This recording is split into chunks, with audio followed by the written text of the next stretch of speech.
Hello viewers, welcome back. I hope you're enjoying the videos of which we are giving a live demonstration, and I am also enjoying it very much. So this time I have taken this topic, which is the chocolate ganache.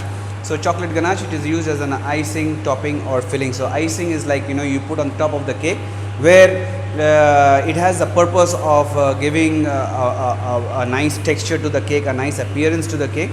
And then it also serves the purpose of giving some sweetness to the cake, some contrast to the cake, and then it also, the eye appeal also is there with the icing. And of course, the shelf life of the cake also increases when you put the icing into it. So it is used as a topping also, and topping in the sense, for example, if we have a muffin, and then you put some chocolate ganache on top, so that becomes a cupcake, and put some decorations on top. That is the topping part. And of course, as a filling, like inside the cakes also, we can put this, or between two macaroons when you are sandwiching it. So we have the ganache or something else. So ganache is something which is versatile, usage is there, and one baker has to understand how it is made. And when we take the class also, there are so many questions which come up as regard to storage and the precautions which we have out here, and the ratios, of course. Okay, so if you watch the videos, if you read through books, that is like, you will find different recipes, but the recipe which I'll be doing out here is very much acceptable, and I learnt it from my master chef also. So what he used to do was, like, in the ratio of 1:2, that is the ratio of 1 is the cream and 2 is the chocolate. So 1 is the cooking cream, not the whipping cream. Okay, cooking cream, whipping cream, there is a difference. Whipping cream, the fat will be something like 30%, and then cooking cream will be like 16 to 18%, sometimes 12% is also right, single cream, that is. So the cream, if cream is not available, we can be using the milk also, but for the milk we will have the ratio like 1:2.5. So that is 1 of the milk and 2.5 of the chocolate.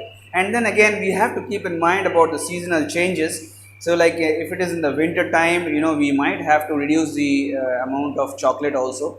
Okay, and it again it depends, like if I'm talking about the North Indian or the Delhi winters we are talking about.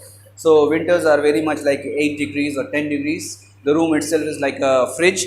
So that time we need to change the recipe a little bit. So understanding of the climate is very much important. So here we have the cream out here, which we are going to boil it. Once it rolling boils, we will put on the chopped chocolate. And to make things a little faster, what I have done is, like, I have melted my chocolate. I have melted my chocolate in here, so that, and I have kept it ready so that it's easy and faster to make. So we will start this. So we will see that the cream boils. Once it is boiling, we will put it on the melted chocolate. So it is not necessary that we have to have a melted chocolate, but yes, in the winter it might be helpful. All right, you might have a quick ganache. All right.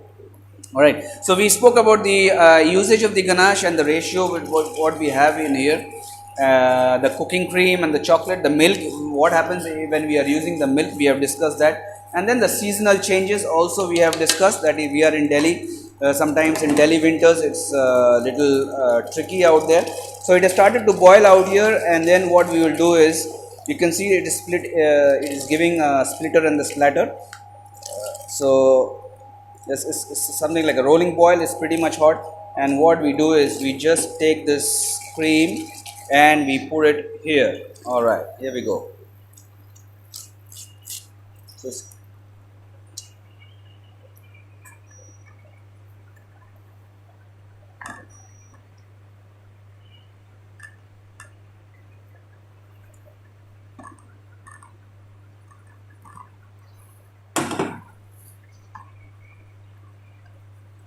So students, you have seen that, I have been using a flat spatula. I have not used a balloon whisk.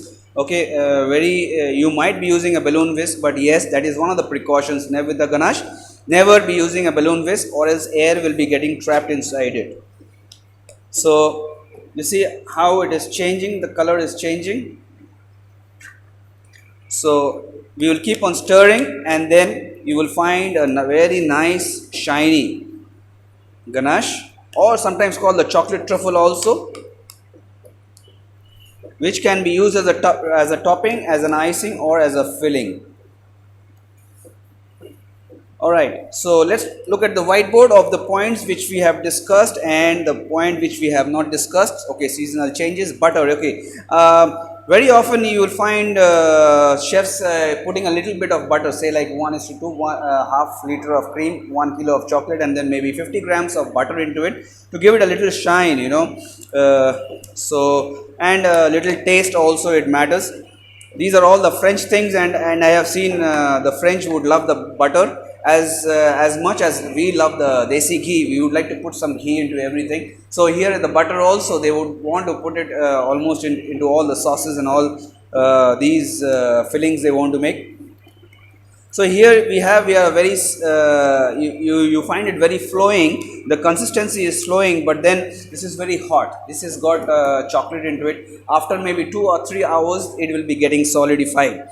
So we need to speak about the storage also. Once we make it, say like this is good enough for maybe 2 kilos of chocolate, 2 kilos of cake. Sorry, chocolate truffle cake. So if we have it a balance, what we do is once it cools down, we will airtight this and we will put inside the fridge. Or if it is the winter time, we can also keep it outside. So we cannot keep this. We usually do not store ganache for a very long time, not more than 3 or 4 days. If we have to store, we can keep it in the fridge, and once when we want to use it, we will take it out from the fridge and keep it outside for thawing, or we can microwave it and we can start using it.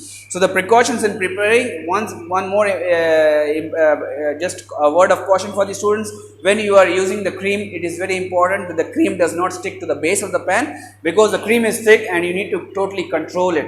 Okay, it's not that, you know, at times when we put the things in the microwave, we go away. Okay, but for the when the cream is there on the saucepan and when it is on heat, you will not be allowed, or it is not suggested that you leave the place and you go. All right, so that is one of the most important precautions. Okay, and secondly, we don't want to use a whisk, and then good quality chocolate and good quality cream. Sometimes when the cream comes in, you know, it happens, the cream curdles. Okay, so we have to, there's no other solution except that we change the cream or we use milk instead. All right, so guys, hope you enjoyed this. You watch other videos also. Please enrich your knowledge. Thank you for being with me, and may God bless India. Thank you.